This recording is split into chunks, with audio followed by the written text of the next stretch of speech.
Hi, how's it going, everybody? And welcome to the Debutify podcast, the premier e-commerce podcast brought to you by Debutify. I'm your host, Alex Bond, and joining me today is Jim Huffman, the CEO of GrowthHit, a growth marketing consultancy that's generated over $250 million in sales for clients. Jim is also the co-founder of One Day Design, a boutique web design company, and Handsome Chaos, a retailer that sells hair products for men. In addition to running these three brands, Jim is also the author of the Amazon bestseller, The Growth Marketer's Playbook. On this episode, we talk about his brands, setting realistic goals, web design, hosting his own podcast called If I Was Starting Today, and much more. Here's our interview now. Jim, how's it going? Welcome to the show. Awesome, Alex. Thanks for having me. Doing well. Awesome. We're happy to have you on. So why don't you start us off with telling us a bit about your company, GrowthHit? Yeah, I'm the accidental agency owner, right? So GrowthHit is a growth marketing agency. We're a boutique firm. We're like 30 plus people where we love working with e-commerce companies that are post-product market fit, but really want to grow from selling hundreds of products to thousands of products. So we do growth strategy, we do ads, we do conversion rate optimization, email marketing, trying to be that plug and play growth team. And we've set up growth programs now for like 150 companies. No, that's impressive. So, at GrowthHit, I saw that you have what you call a 5-step growth process to essentially maximize a brand's potential. Can you tell us a bit about what that process looks like? Yeah, absolutely. So it's interesting. We've seen some great successes. We've had 3 companies get acquired by private equity this year. We've had 4 raise over $50 million. But on the flip side, we've seen companies epically fail. And so we're like, okay, what's the difference between the ones that go up and to the right versus the ones that just flatline? So we're data nerds. We got into the data, and after like synthesizing it, we saw some things where we could connect the dots. And the 5 things that these companies had in common was around, first, they were laser focused on their North Star metric. Like, focus is the hardest thing in business. So like, all right, let's build the wait list. Let's get new customers. Let's get retention. Let's get CAC at this level. So first is that North Star metric. The second is they are customer obsessed. Unless you're creating your own category, a lot of times you're entering into a crowded market. So that means you need to do a bottoms up approach and find that early adopter where you speak their exact language and you're better for them than anybody else. So that's second, is customer obsessed. The third thing that we're looking at is, it's the most overused phrase in marketing, which is data-driven. We think it should be more research-driven because everyone talks about it, but they're not really doing it. To be data-driven, you need to be research-driven, where you're like, okay, here are the numbers we need to move. Let's look at the quantitative and qualitative analysis. And all that means is understand what's happening and why it's happening. So we have like 14 different kind of frameworks and exercises we do around research. So that's, the third thing. If I may, Jim, you got to do the research to determine what's good data and bad data, right? Exactly. And to give like a very simple example, like you're an e-commerce site, and like the question is, what's your conversion rate? Say it's 2%. That means that 98% of your site visitors come to your website and they're like, no, thanks. They're not purchasing. So the question you should be asking is why? So we do the research because with any e-commerce funnel, it's actually really simple. There's 3 to 7 reasons why they're not converting. It could be trust. It could be value. It could be confusion. It could be urgency. And once you can like really figure out, wow, people don't trust our site or they don't think the quality's there, that should drive all your experiments. We were talking about quality and trust. And so that's something that we do. We like trying to simplify like research and demystifying it. It's about answering those questions around your customers.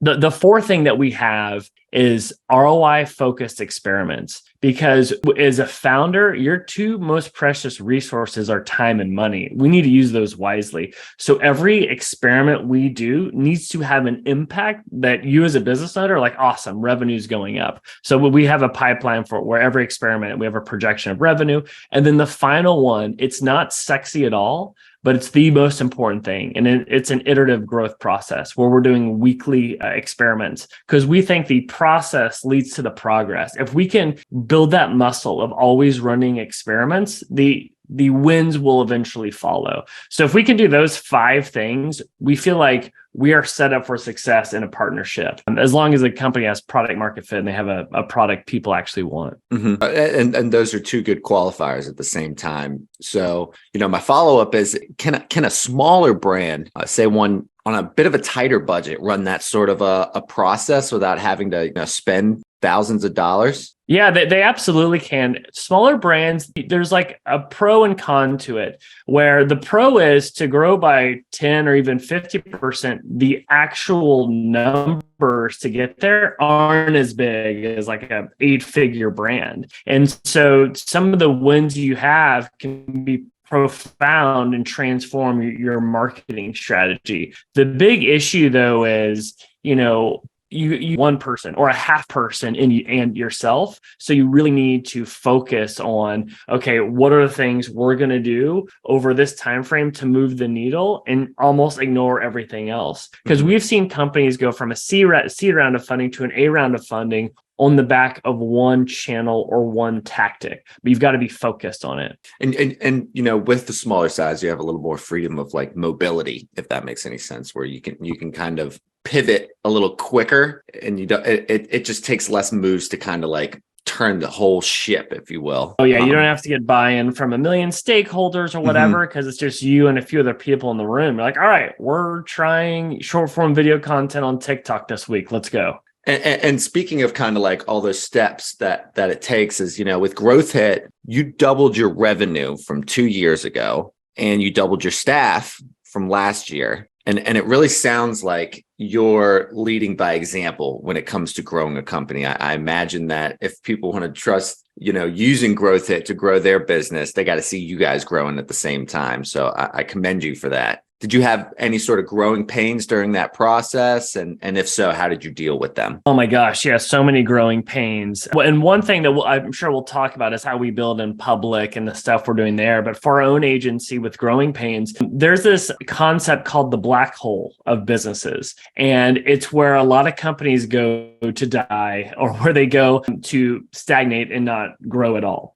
And that phase is in one of two categories: when you're between $1 and $5 million in sales, or 2, you're over 20 people. So we hit both of those. And the reason why it's such a tough time is you desperately need layers of management. You desperately need more process and systems, but you can barely afford it. So if there's any downturn, it can really flip you upside down. So it's funny, we're GrowthHit. We have growth in our name, but the way we grow is in a very cautious manner, where we want to have enough cash in the bank. We want to have a strong pipeline before we're over hiring. And so, yeah, we definitely had some issues where you're like, hey, do you hire into growth, or do you exhaust your staff before and hire too late? That was one thing.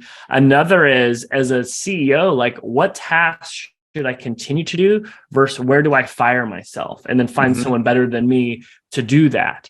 And so those are tough decisions to try and make. And, people are the hardest thing to get. So it's like, how can you find these talented people that'll choose you over the million options they have? Because if they're an A+ player, they've got a lot of options. So yeah, those are a bunch of different things that we've kind of struggled with as we try and grow. Well, and I can imagine that, with labor being the highest cost, that you want to wear as many hats as possible so you don't have to hire another person. But at some point, you're kind of like depreciating your own value when it's taking you twice as long to do this project compared to, or perform this role, when you could be paying someone to do it who'd be doing it at twice the speed at which you're doing it. Totally. And it's all about, as a business owner, there's a negative connotation with this idea of lifestyle design. It's like, oh, that means you don't want to grow. You just want to like be working from a beach or like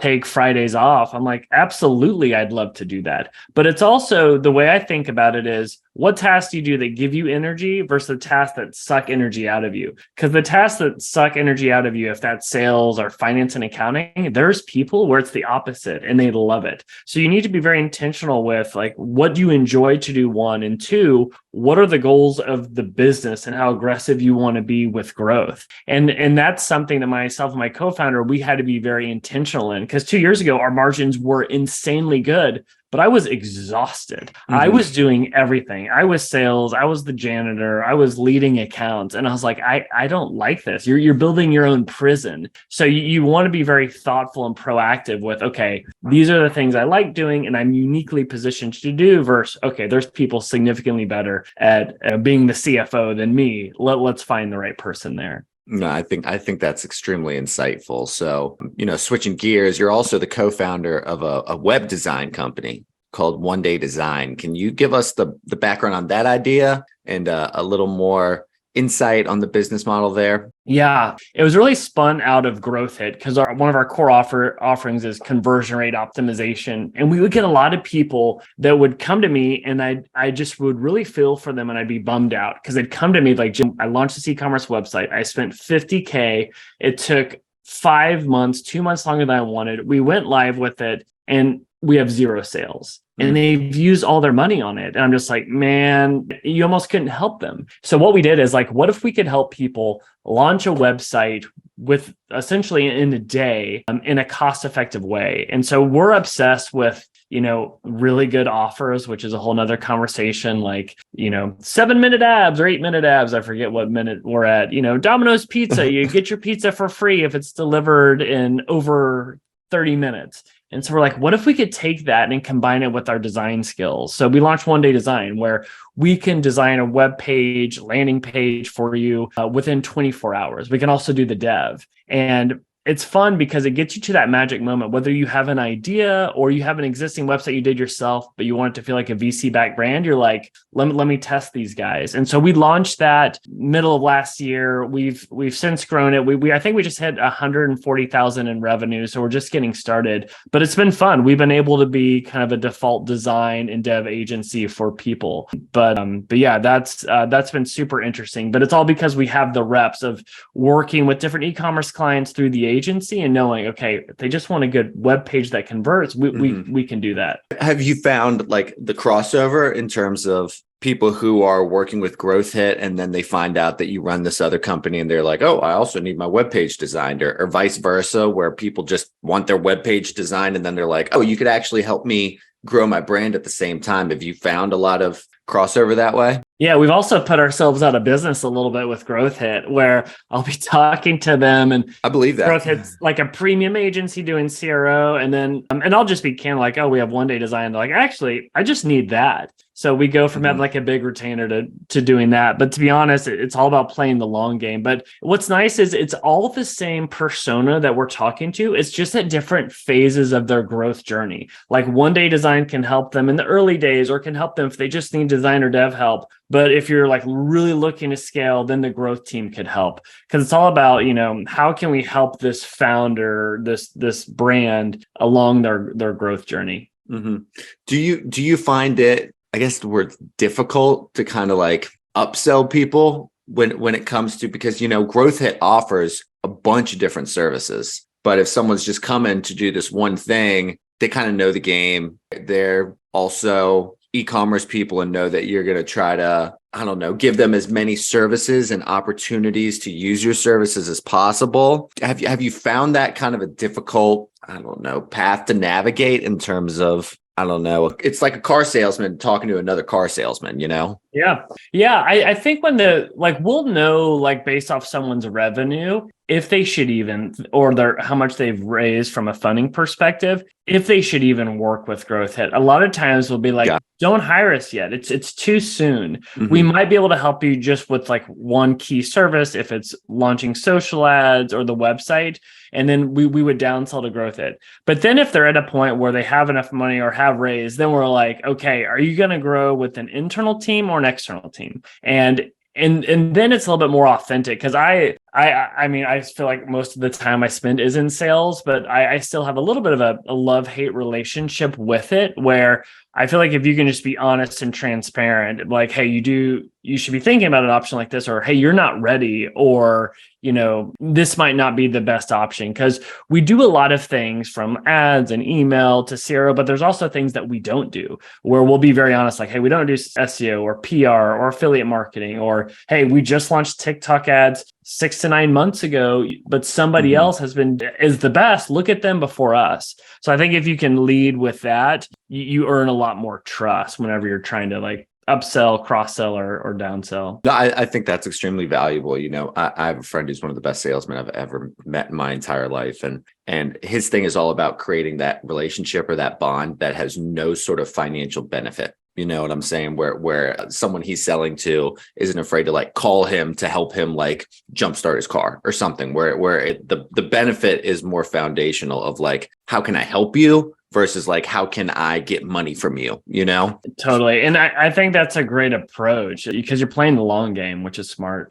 Absolutely. So, only 9 months in to the life cycle of One Design, how have you grown, and do you consider its growth better or worse than you expected? Yeah, with One Day Design, we have grown. We have our own email list, and we have a podcast. If I was starting today, where I'm a big fan of building in public. We have the $3 million challenge, where if we're such a good growth agency, can we grow our own stuff? So with One Day Design, we publish the financials, we publish what we're doing. And so like most business owners, I'm very impatient and I have much bigger goals and aspirations for it. I mean, I'm very happy and proud that we've hit 6 figures, but I wish I had more time in the day to dedicate to it. So what has been a success for us is we've gotten business naturally from GrowthHit, where we can downsell GrowthHit. The second is by building in public, where we post on LinkedIn, Twitter, indie hackers, talking on podcasts, talking about it. We've recently just spun up Google Ads,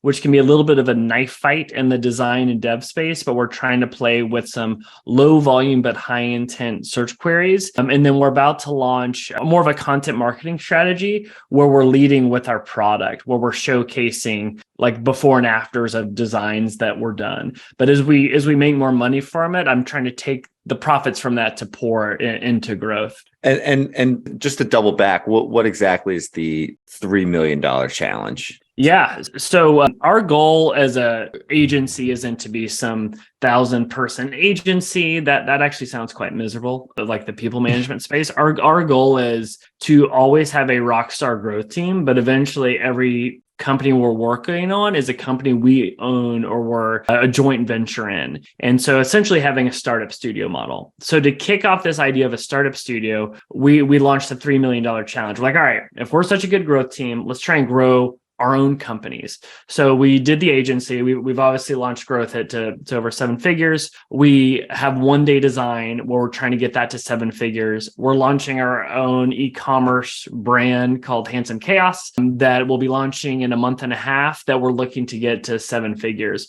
And so every month we talk about what we're doing, what worked, what epically failed, and what we're thinking through along the way. And so that's been really fun. And I feel like the team's kind of rallied around that, because what's cool about having your own brands is it's your kind of playground to test all the different things you'd maybe want to do with a client, but you don't want to do it with their money or without their buy-in. So that's been pretty fun. You can be a little bit more dangerous, if you will, where you can take big risks and not have to look someone in the face and be like, feel kind of guilty about it. Yeah, exactly. Like we're working on this. We're going to do this really big giveaway for One Day Design called the Startup Giveaway, where we have a bunch of half-baked startup ideas that we're actually going to launch as websites and just give them to people and be like, take it and run with it, just to kind of prove like, hey, we can design and dev stuff really quickly. But and that could be a horrible idea. We could be wasting a lot of money on dev and design, or it could be something that puts us on the map. But my goal is, and for a lot of e-commerce companies listening to this, as I look at the most impressive teams or founders, they're the ones that make noise on a regular basis. Like, all right, it's February. What are we doing to be in the headlines or to get the attention of people, whether it's scalable things or non-scalable things? So we're trying to kind of drink our own Kool-Aid of the advice we give by making noise ourselves with different, tactics or ideas. And yeah, I think posting your financials is pretty transparent too. So I like the idea of doing your business in public. I think there's a lot of value there. So, I've been told that good goals have to be SMART, the acronym: specific, measurable, attainable, realistic, and timely. In my opinion, the most difficult parameter in that stack is realistic, because if I'm achieving all of my goals, then maybe I'm setting the bar too low. And if not, then maybe I'm setting the bar too high. So how did you set realistic goals for your $3 million challenge? And how can another company do something similar? Oh man, that is such a good question. We obviously just chose the $1 million number because it's a really fun milestone to hit. And as far as how we get there, whenever we're setting goals, it's definitely good to have the 1 million number that people can rally around, but it's a little bit more of a vanity metric. The metrics that really matter are the ones around inputs. And so we've really kind of figured out, okay, with one day design, the average price is $12.99 a month, or it could be $5,000 per month based on an average order value. How much business do we need each month? Okay, so how many leads based on a close rate? How many meetings booked? So we start setting KPIs with this bottoms up approach. So we know exactly, okay, how much traffic, how many leads we need to hopefully hit that goal. And then the other big thing is, you can't have more than one person own it or nobody owns it. So trying to give every person in the company one number that they own.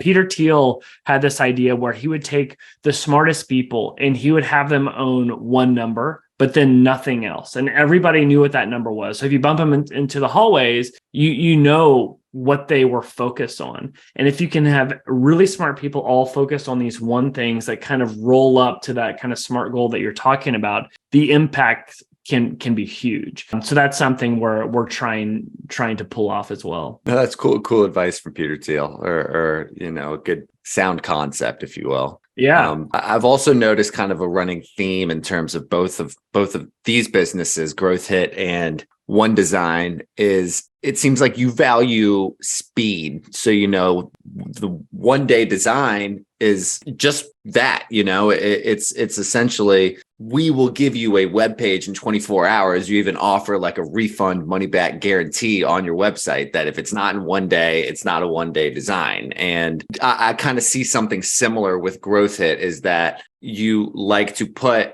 teams of people on. You definitely value having a team of people working on a project compared to one person, so people can start to grow as quick as possible. Is that something you found from your personal experience, the value of speed, or is that something I'm overreading? Yeah, no, it's everything. We see it. If we've learned anything from the rise of Amazon, it's the power of speed. With next day delivery has transformed how e-commerce companies even operate, and people will pay more money for speed rather than waiting to pay less. And in most cases, the other thing that we found is, when you're launching something, if you really want to win over an early adopter to become an evangelist, you need to wow them. You need to delight them. And it's creating that magical moment. So how do you create a magical moment? It's through time, money, or experience. So if you can deliver something and do it extremely fast, they're just like, wow, this is insane. And so one thing, whenever we were looking at GrowthHit and making a productized service like One Day Design,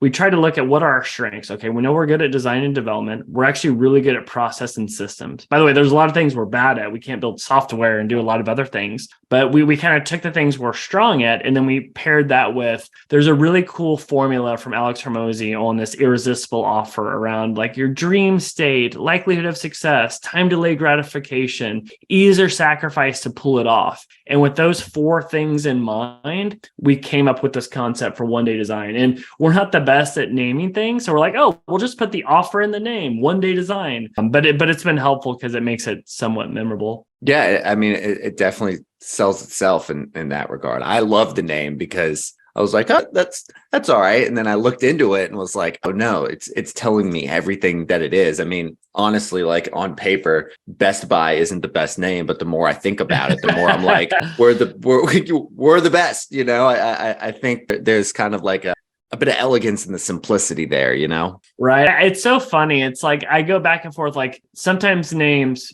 do matter and sometimes they don't matter. Like Google, Lululemon. Like what do those even mean? But then you're totally right. Yeah. But then acquire, just got the domain name acquire.com. The value of that is insane. Like having diapers.com. If you can own like the mind space and the actual name of a category, then it's next level. So it totally depends. You can argue for and against it, but there's times where it really pays off. And kind of speaking of naming, you also did kind of like a rebrand last year. Is that correct? Where you kind of redesigned your website? Was that kind of like a big overhaul for GrowthHit? What was kind of the process there like? Yeah.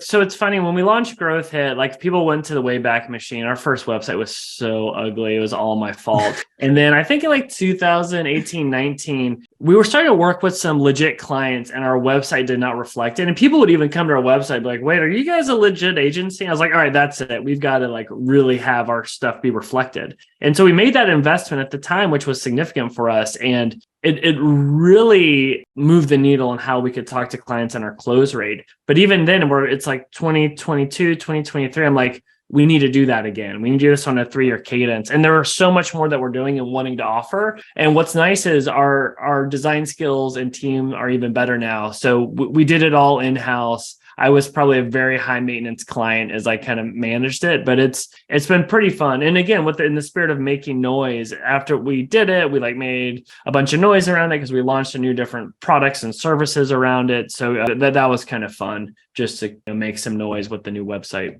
Is that advice you would give to other people? Is about every 3 years? Why every 3 years? Yeah, I mean, it definitely depends. I mean, an example, a case against that is Amazon.com. They've never really had to do a rebrand or an update. And the reason for that is impressive. It's because Amazon and even Google are the absolute best at A/B testing, and they are always optimizing. So if your site's always optimized, you don't have to do some extreme rebrand or design. And if you want to be innovative, if you want to be cutting edge, you want your kind of external marketing assets to reflect that. So it's something that you want to think through. But it's funny, sometimes people will do big rebrands or redesigns, and then their conversion rate will drop because they didn't realize the lightning in a bottle they had with an initial design or setup. So you always want to be cautious of that. But yeah, I think 3 to 4 years at a minimum is what you'd want to be thinking through. And I think that some people overcomplicate it where their website is full of all of this knowledge and information. It's like they want to dump their entire brain onto this web page so other people can have, more knowledge is more power. And that shows them that I'm more experienced, when from a user's perspective, I want like as little as possible. If you can show me that you can really concisely articulate what you could do for me in a really elegant way, that is much more impactful to someone like me. And I think a lot of e-commerce people would agree, because time is money. I don't want to have to go through 20 different web pages to figure out how long you've been in business, Yeah, exactly. And especially with e-commerce companies listening, there's this idea of an attention ratio where you land on your website, ask yourself, how many buttons or call to actions do you have where you're directing people what to do? Because the site could look beautiful, but if you're overwhelming them with like, oh, take this quiz, subscribe here. Oh, here's our flagship product. Oh, did you see our latest blog post? Oh, and here's the sale. You're like, I don't know what to do. Like some of my favorite sites are really flat and focused in their funnel where it's like, hey, take this quiz to get a personalized product for you, similar to what Third Love is doing with their Fit Finder quiz to take down Victoria's Secret for bras and undergarments. Or if you have, 200 plus SKUs on your website, maybe it's about having a really slick navigation and user experience so power shoppers can get in and out of things. Or if you're doing fast fashion or doing lots of drops, you need to hold someone's hand and tell them what's cool with like, hey, here's what's new, here's what's trending, here's what's best sellers. Or even like you could be like Spanx, where they got to be an 8-figure brand on the back of one SKU. So you're always making something old filled new as you're introducing a category like shapewear. So, it's cool to have pretty designs, but you've got to know the end goal of, okay, what do people need to know to make a buying decision? And how do we remove everything else that's in the way of that to push them down that path? Mm-hmm. No, I think that's spot on. So keep it on the advice train. What would you consider to be the most undervalued when people think about growing a business? Yeah, it's funny. There's this guy, Will Hughes, who has a framework around liquid mind. And he loves this idea of looking at the same things everybody looks at, but think of it differently. And he has this framework of what are you looking at that people overvalue versus things that people undervalue. So the obvious example is Moneyball, where people overvalue the 6'2" home run hitter. They'll overpay for that person, but they're undervaluing the 5'10" guy that can't hit home runs, but always gets on base. And so, if you can find those discrepancies as a frugal business owner, those can start to compound. So how do you take that framework and apply it to e-commerce? So he did the same study. He looked at some of the top performing brands, got into their P&L, profit and loss statement, and he saw that, man, people would overpay for these premium like ad firms and ad agencies. But really what they were undervaluing and what they weren't paying the most for was phenomenal copywriting, right? Phenomenal websites that convert. And so for me, I'm always baffled when people will just quickly throw 10 grand at the ad manager, but then they won't invest in really good copy or design on their website because that's where the rubber meets the road, right? Are you making transactions or not? And that's why as an agency, we kind of overemphasize conversion rate optimization, because if you have a funnel that is a conversion machine, it makes you look like a genius across all the other channels. Because I hate it when I see people grow too soon when their website isn't ready for it. So that's something that if we could like focus on and make everybody like look at it our way, it'd be they're undervaluing copy, undervaluing design. And even a step further, when I think copy, it's through that exact offer framework, because there's a lot of cool brands and cool websites that have not cool conversion rates because they don't understand CRO and they don't understand how to come up with an irresistible offer. When I say offer, think of the last time you were on a website and they had like an offer so good, you were busy, you're on your phone, be like, okay, I have to sign up for this. I can't let this go away. Whether it's like, and when I say offer, it's not like, 20% off, but it's you're reading like, okay, they have risk reversal. There's a free product with this. There's, a free product with subscription, I think really lucrative refer friends are pretty good too. Oh yeah. I mean, brands like Harry's and Girlfriend Collective launched on the back of those referral mechanisms. And I don't think there's enough innovation there. And I think that's something people could really, if they focus all their energy on that rather than just throwing money at Facebook ads or TikTok ads, the results would be transformative. Mm-hmm. No, I think you're totally right. I mean, when these companies are putting, because that's what a lot of them do, is they put a lot of money on the ad spend instead of like creating a deliverable product or service that is as digestible and understandable as possible. It's like putting icing on a cake that isn't fully baked yet, and I think there's a lot of value in what you're saying there. So you also mentioned a third company during this conversation, which hasn't launched yet. That I think that was called Handsome Chaos. Can you tell us a bit about that one? Yeah, absolutely. So Handsome Chaos is our direct-to-consumer e-commerce brand. And so what it is, it's men's dry shampoo in pomade form. So I have a little bit longer hair. I don't like using natural gels or pomades. It makes it super oily. And so I was stealing my wife's dry shampoo, which is like this powder you put in your hair. It looks like powdered sugar and make it dry. But I was like, this isn't working. This has to be something easier for a dumb guy like me. So I was like, let's just try and make this.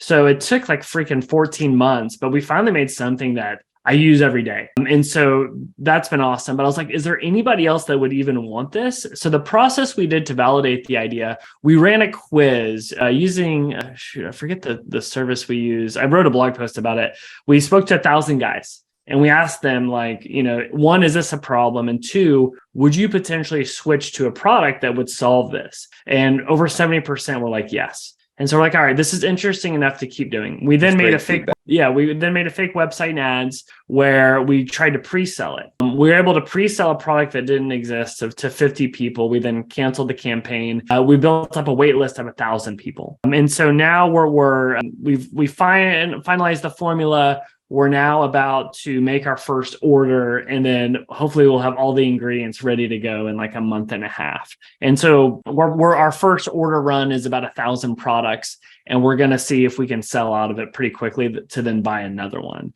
But yeah, it's been super fun just because we work with so many e-commerce companies. We have this like kind of playbook that we want to do. And so we'll be able to do it on our own brand and share it all in public. But as you can see, we're strong at some things and weak at others. We're very weak at actually manufacturing products, which is why it's taking so long. So yeah. Well, I mean, that's really cool that you get the opportunity to kind of put your money where your mouth is a little bit. Yeah, we'll see. I mean, it could all fail and we look like idiots, but yeah, it's fun just to show what we do. But at the same time, if you do, it's because you get to do risky, dangerous kind of ideas and maneuvers and say, look, it failed because, I figured out you can't do this with a pomade product, or you can't do this in general, and, innovation requires people getting out of their comfort zone and being able to be in, I don't know, kind of like a hermetically sealed chamber of this idea that's solely yours, that you're totally,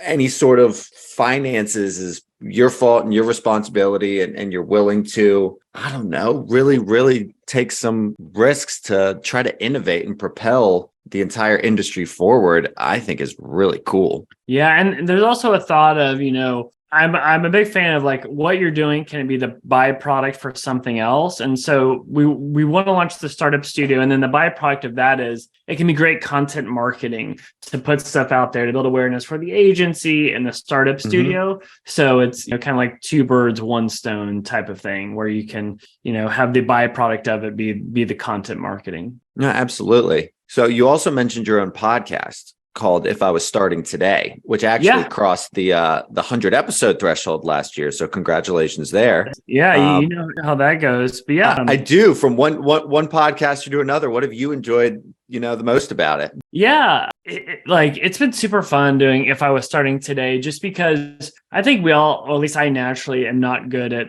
networking. I even hate that word, but I like building relationships, and it forces you to meet new people. And it's a great platform to be able to meet someone new and go really deep and not just have a surface level conversation. So that's been really exciting. And also, I think we're like making content, like what can we do that's uniquely our own? And the only thing that's uniquely our own is stuff that you're working on. So it's a way to show like how we're building in public and things like that. And so I'm a podcast junkie. I love listening to podcasts. So it's fun to be participating in the space as well. Me too. I love listening to them. I hate listening to myself, but I love to them in general. Same here. So is that something that is totally like a hobby? It sounds like that's kind of your version of networking. Yeah, exactly. It's definitely like part of GrowthHit as we share stuff, but we don't like really bring up too much or sell too much, but it's something that,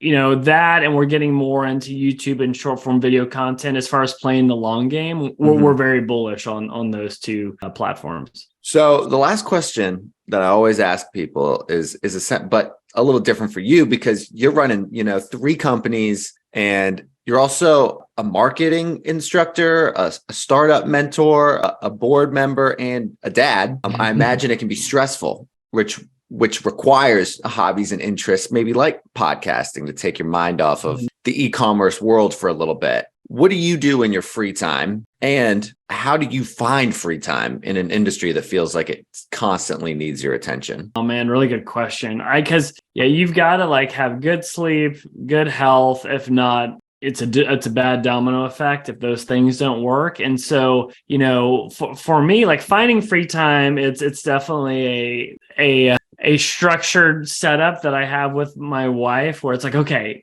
you can work out at this like 30-minute interval, then I can work out at this 30-minute interval.